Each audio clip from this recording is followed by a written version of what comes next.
ఎప్పుడైతే మనం దేవుని మాట వింటామో మన ఆయుష్ పెరిగింది.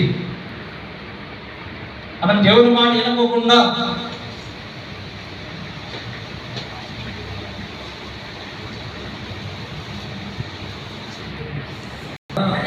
దేవుని ఎలా ఉండాలి? భయభక్తులు కలిగి ఉండాలి. భయభక్తులు కలిగి ఉంటే దీర్ఘాయుష్ కారణం. హల్లెలూయా. ఇంకో మాట సామెతల గ్రంథము 8వ అధ్యాయం 13వ వచనం. భయభక్తులు కలిగి ఉండుట చెడుతనము అసహించుకుంటే గర్వము అహంకారము దుర్మార్గత కుటిలమైన మాటలు నాకు అసహ్యములు. ఆమేన్. హల్లెలూయా. యెహోవా యందు ఎలా ఉండాలి? భయభక్తులు కలిగి ఉండుట చెడుతనమును అసహించుకోవడం.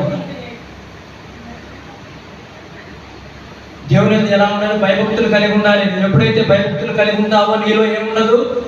చెడుతనం ఉండదు. దేవుడు అంటే భయం లేకుండా భక్తి లేకపోతే నీలో చెడుతనం అలానే ఉంటది. నువ్వు భయభక్తులు కలిగి ఉంటే నీలో చెడుతనం ఉండదు, నీలో గర్వం ఉండదు, నీలో అహంకారం ఉండదు. దేవుని ఎలా ఉండాలి? భయభక్తులు కలిగి ఉంటే నీలో చెడుతనం ఉండదు. ఆ చెడుతనానికి అసలు చోటే ఇయ్యవు నువ్వు.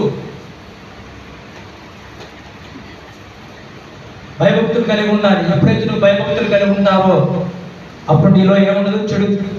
చెడుతనం ఉండదు. చాలా మంది చెడుతనానికి చోటిస్తున్నారు, చెడు మార్గానికి చోటిస్తున్నారు, చెడు ఆలోచనలకి. హృదయం ఉన్న చెడు ఆలోచనలే. మరి ఎలా దేవుని యందు భయభక్తులు కలిగి ఉంటారు? దేవుని యందు ఎప్పుడైతే భయభక్తులు కలిగి ఉంటావో నీలో ఏముండదు? చెడుతనం ఉండదు, గర్వం ఉండదు, అహంకారం ఉండదు.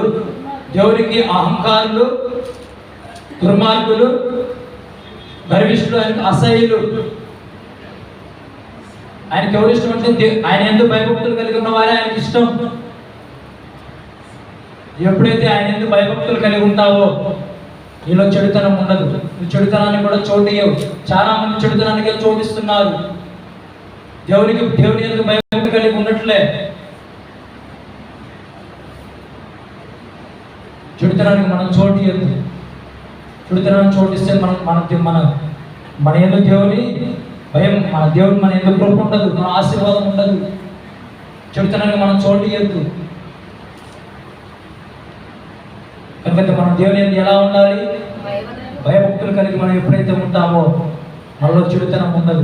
చివరి మాట చూసుకున్న కీర్తన గ్రంథము 34:7